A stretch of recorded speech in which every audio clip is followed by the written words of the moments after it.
ډېر بې حده ګنهګار یم مغفرت غواړم. سترګې په واک کې ساتل.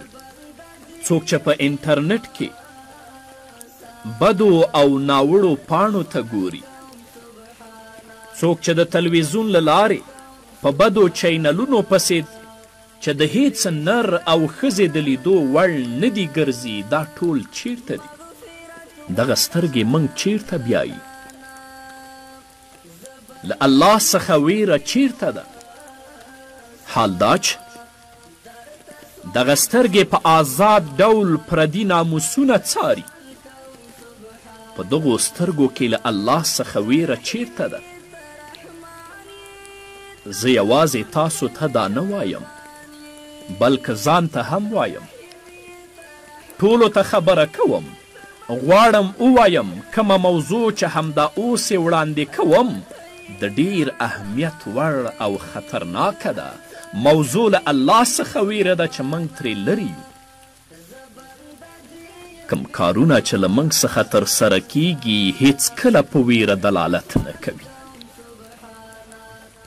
ای ورونو، هغې خور ته وګورئ چې د خپل بدن پټولو ته ارزښت نه ورکوي، خپل بدن او ښکلا نه پټوي، تر دې چې خلکو همداسې سترګې پکې ګنډلې وي.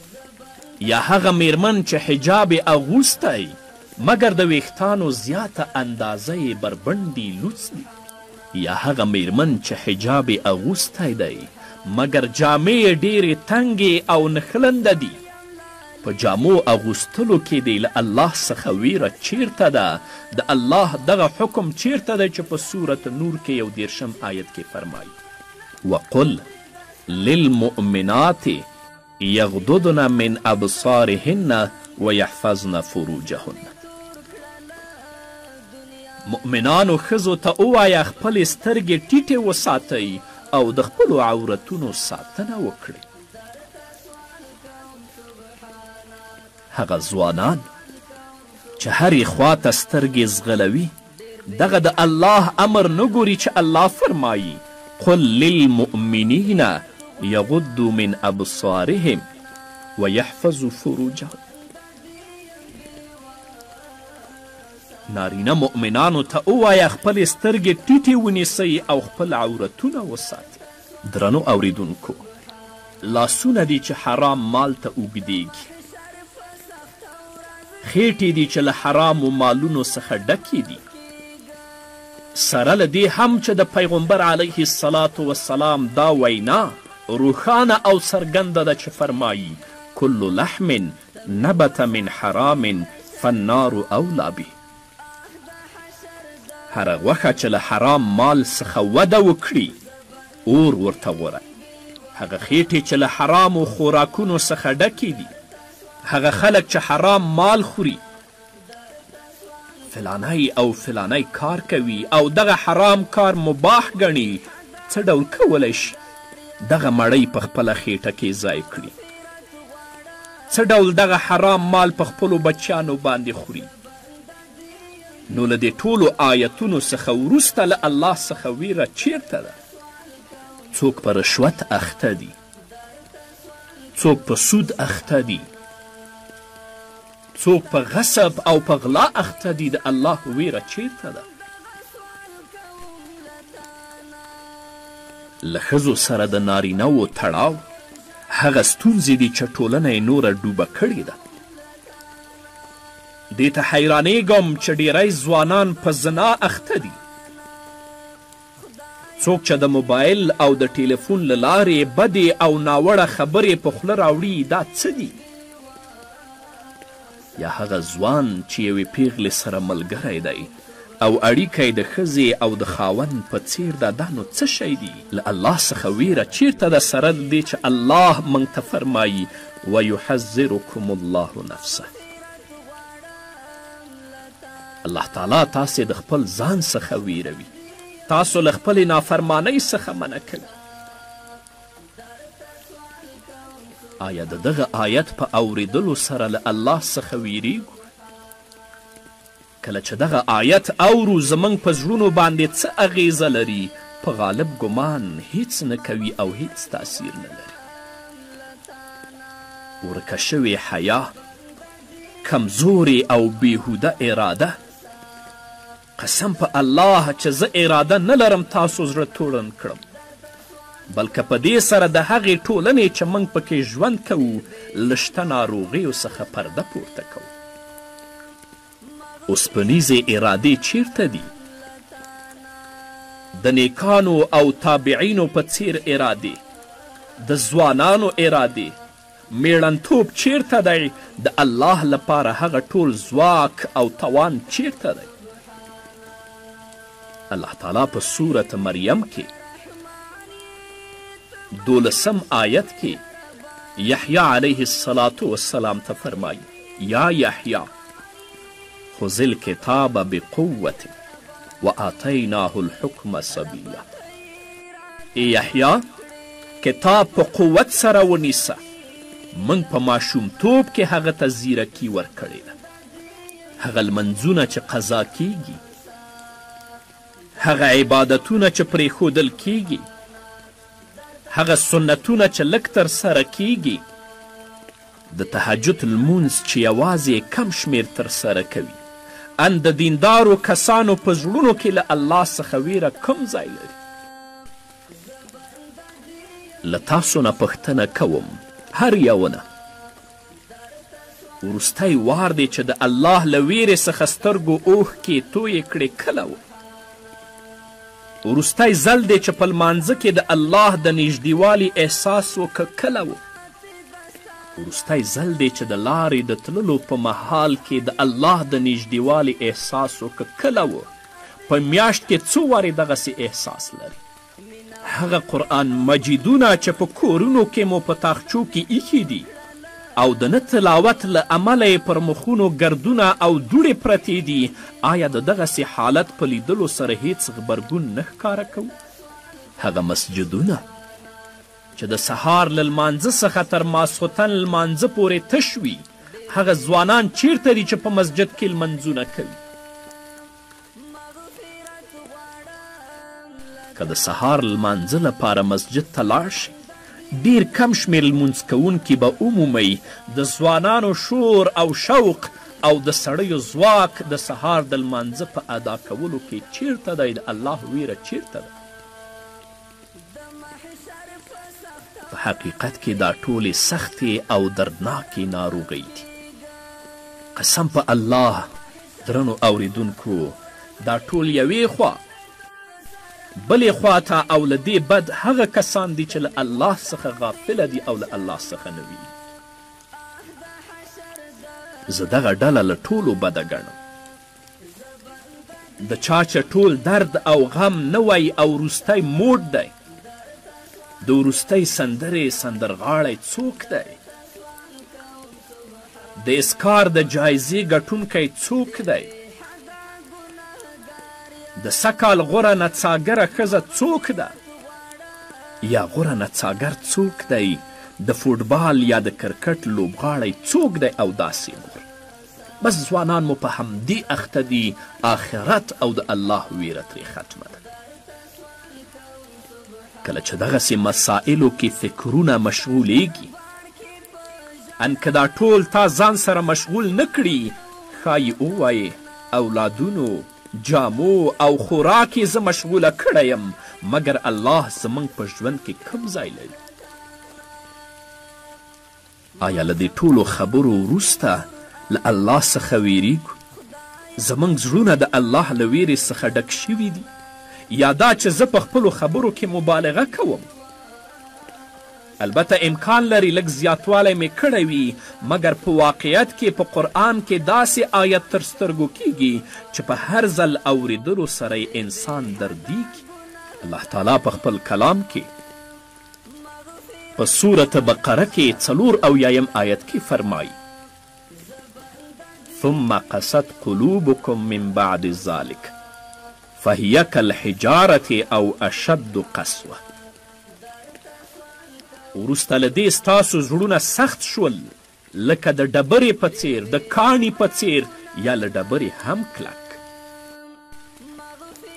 دغه قرآني تهدید چې له دننه څخه تا لرزوي احساسوي. الله فرمایي وان من الحجارة لما يتفجر منه الانهار وان منها لما يشقق فيخرج منه الماء وان منها لما يهبط من خشية الله. داسې ډبرې هم شته چې ترې نهرونه بهیږي، داسې ډبرې هم شته چې سوری کیږي او اوبه ترې راوځي، داسې ډبرې او کاڼې هم شته چې د الله له ویرې څخه لاندې لویږي، د غرونو له سره څخه راکولیږي. الله موږ ته وایي چې ډبره له موږ څخه غوره ده، ځکه ډبره حیا لري. حال دا چې زموږ زړونو زنګ نیولی، ډبره د الله له ویرې څخه ټوټه ټوټه کیږي. حال دا چې زموږ زړونه اند یوې شیبې لپاره هم د الله له ویرې څخه نه لرزېدلي او نه غمیدلي دي. مګر کله چې په مصیبت واوړي هله بیا زړه په لرزه راځي. مګر ډبرې له هغو زړونو څخه غوره دي چې په ټول ژوند کې اند یوې شیبې لپاره هم د الله له ویرې څخه خشوع او عاجزي نه کوي. الله تعالی په خپل کلام کې په سورة الزمر کې 22 آیت کې فرمایي فویل للقاسیة قلوبهم. افسوس پر هغه چا چې کلک زړونه لري. همدارنګه په سورة حشر کې الله تعالی 21 آیت کې فرمایي لو انزلنا هذا القرآن على جبل لرأيته خاشعا متصدعا من خشية الله وتلك الأمثال نضربها للناس لعلهم يتفكرون. که موږ دا قرآن په کم غره باندې هم نازل کړی وی نو تا به لیدلی وی چې هغه د الله له ویرې څخه ټیټیږي او ټوټه ټوټه کیږي. دغه مثالونه موږ خلکو ته د دې لپاره بیانوو چې پر خپل حالت باندې غور وکړي. درنو اوریدونکو د دغو زړونو ویره چیرته ده؟ قسم په الله په زرګونو وعظونه او درسونه به موږ اصلاح نه کړي، له دې مخې تر کله چې زړه ونه غواړي عاجزه او خاشعه نشي په زرګونو درسونه او وعظونه به ګټور نه وي. الله تعالی دې زموږ زړونه اصلاح کړي. الله تعالی دې زموږ زړونه عاجزه او خاشعه کړي. په هم الله تعالی په سورة فاطر کې 18 آیت کې فرمایي انما تنذر الذين يخشون ربهم بالغیب واقاموا الصلاة. ته داسې کسان ویروي چې په پټه له الله څخه ویریږي او خپل مونځ ادا کوي. نو هغو کسانو ته به ګواښ وکړی شي او دغه ګواښ به پر هغوی اغیز وکړي چې په پټه له الله څخه ویریږي. الله په سورة یاسین کې 11 آیت کې فرمایي انما تنذر من اتبع الذکر وخشی الرحمن بالغیب. ته یوازې هغه کسان ویروي چې د قرآن پیروي کوي او په پټه توګه له مهربان الله څخه ویره لري. همدارنګه الله تعالی په سورة اعلا کې 9 آیت نه 14 آیته پورې فرمایي فذکر ان نفعت الذکرى. نو ته نصیحت وکړه که نصیحت ګټور وي. سیذکر من یخشا. څوک چې ویریږي هغه نصیحت مني. ویتجنبها الاشقى. او له دې نصیحت څخه زیات بدمرغه په ډډه کیږي. الذي یصل النار الکبرى. چې ډیر لوی اور ته به لاړ شي ثم لا یموت فیها ولا یحیا. بیا به نه پکې مري او نه به ژوندی کیږي. نه غواړم تاسو وویروم یا زما د خبرو څخه موخه دا نه ده چې تاسو ته ووایم اوس ګوره چې څه به رامنځته کیږي. څو ویریدلی شي. موخه دا نه ده، هدف دا نه ده، ځکه دا به پای ته ورسیږي. مګر زه داسې ویره غواړم چې الله ته ستاسو د لیوالتیا سبب وګرځي.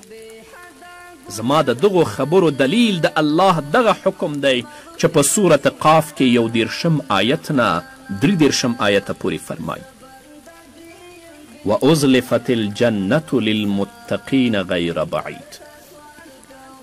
او جنت به د پرهیزګارانو لپاره نږدې راوستل شي، هیڅ به لرې نه وي. هذا ما توعدون لكل اواب حفیظ. الله به وفرمی دا دی هغه شی چې تاسې سره یې وعده کیدله د هر هغه چا لپاره دی چې ډیر رجوع کوونکی او ډیر د نفس ساتونکی و. من خشی الرحمن بالغیب وجاء بقلب منیب. هغه چې د نالیدلي رحمان څخه ویریده او هغه چې له رجوع کوونکي زړه سره راغلی دی. او په 4 آیت کې الله فرمایي ادخلوها بالسلام ذلک یوم الخلود. جنت ته له سلامتیا سره ننوځئ، هغه ورځ به د ابدي ژوندانه ورځ وي. دا چې سړی په پټه له الله څخه ویریږي څه معنی؟ د دغې جملې د زیرکۍ کچې ته پام وکړئ. الله کولی شول چې داسې ووایي هغه څوک چې په پټه له جبار الله څخه وډار شي، یا څوک چې په پټه له قهار الله څخه وویریږي، یا څوک چې په پټه له ځواکمن الله څخه وډار شي، مګر وی ویل څوک چې له رحمان الله څخه وډار شي. من خشی الرحمن بالغیب. او رحمان هغه کلمه ده چې په مهربانۍ او رحمت باندې دلالت کوي. نو وی ویل دغه ویریدنه له الله سره ستا په مینه او علاقې پورې تړاو لري. ته له هغه څخه ویریږې ځکه هغه ته درناوی ورکوي. زه نه غواړم چې له دغو خبرو اوریدلو څخه وروسته ویریدلی او ډارېدلی وګرځي. دا یو له مرګ څخه ویریږي، هغه بر له قبر څخه، او هغه بل د حساب او کتاب څخه. دا اشتباه ده. دا زموږ د پام وړ ویره نه ده، بلکه غواړم چې د دغو خبرو له اوریدلو څخه وروسته له الله سره د ډیرې مینې له امله له هغه څخه وویریږي. له خپل مولا سره د ډیر تړون له مخې نشي کولی چې ګناه ترسره کړي، ځکه له هغه څخه ویریږي. زه د داسې کار په لټه او هڅه کې وم چې دغسې ویره په زړونو کې رامنځته کړي، او پوه شوم چې د دې لپاره قرآني او نبوي لار شته او تل ویره د قیامت له ورځې سره تړلې ګرځوي. دا کار په پوره ډول طبیعي دی. په همدې خاطر زما نننۍ ټولې خبرې د همدې موضوع په اړه دي چې د قیامت ورځ کې فکر وکړئ اوس څه ډول نه ویریږئ. فکر وکړه چې د قیامت ورځ راغلې ده او ډیره زیاته او له وسه بهر ګرمي ده. ډیرې خولې، ګڼ خلک، زیاته ګڼه ګوڼه، سوځېدلې ساګانې او لمر نږدې دی. اوس آیا له الله څخه ویریږې که نه؟ مګر د قیامت د ورځې له انځورولو سره سره د الله رحمت هم در یادوم څو ویره له مهربانۍ سره وتړل شي. الله فرمایي من خشی الرحمن بالغیب. څوک چې په پټه له مهربان الله څخه ویریږي، څو له هغه څخه د ویرې له مخې له هغه سره مینه ولري. هغه کسان چې ټول ژوند یې په رشوت سره تیریږي، هغوی دې ځان ته د قیامت ورځ انځور کړي چې مر راټیټ شوی، سخته ګرمي ده، ساګانې سوځېدلې دي، ګڼه ګوڼه ده. زه د الله په حضور کې درېدلی یم، الله رانه پوښتنه کوي. هغه کسان چې حرام مال خوري، هغه کسان چې د سود کاروبار کوي، هغه کسان چې پردي مالونه او حقونه خوري، پردي جایدادونه غصب کوي، هغوی د قیامت ورځ ځان ته انځور کړي چې لمر راټیټ شوی، په خولو کې ډوب یم، ګڼه ګوڼه د الله مې خپل حضور ته غواړي او الله رانه پوښتنه کوي. بس الله تعالی دې زموږ په حال باندې رحم وکړي. الله دې خپلې ویرې ته زموږ په زړونو کې ځای ورکړي. چې د الله ویره زموږ په زړونو کې ځای ونیسي، بیا به هیڅکله ګناه ترسره نه کړو. نن چې په ګناهونو اخته یو له الله څخه نه. الله تعالی دې په موږ ټولو رحم وکړي. رب دې د خپلو احکامو او اوامرو موږ پابند وګرځوي. الله دې موږ ته توفیق د نیکو اعمالو راکړي او رب مو دې له بدو کارونو څخه وساتي. په همدې هیله قدرمنو اوریدونکو نور بم اورو خو په بلې خپرونه کې. نو دا وه زموږ د نن ورځې خپرونه چې ستاسو درانه حضور ته وړاندې شوه. تر بلې خپرونې پورې چې زه بیا هم ستاسو درانه حضور ته راځم، تاسو ټول په لوی او بخښونکي الله سپارم. پاتې ژوند مو نیکمرغه، ښاد، بریالي او کامیاب اوسئ. درته سوال کوم سبحانا، ته رحیم یې ته رحمان یې ته بخښونکی مهربان یې، ته رحیم یې ته رحمان یې ته بخښونکی مهربان یې. رب ته یې راته معاف کړې که هر څه شوي له مانه، زه بنده دې یم بېواسه، درته سوال کوم سبحانا، درته سوال کوم سبحانا.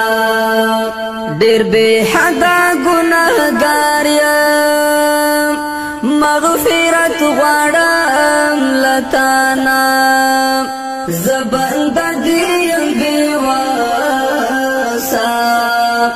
درته سوال کوم سبحانا، درته سوال کوم سبحانا.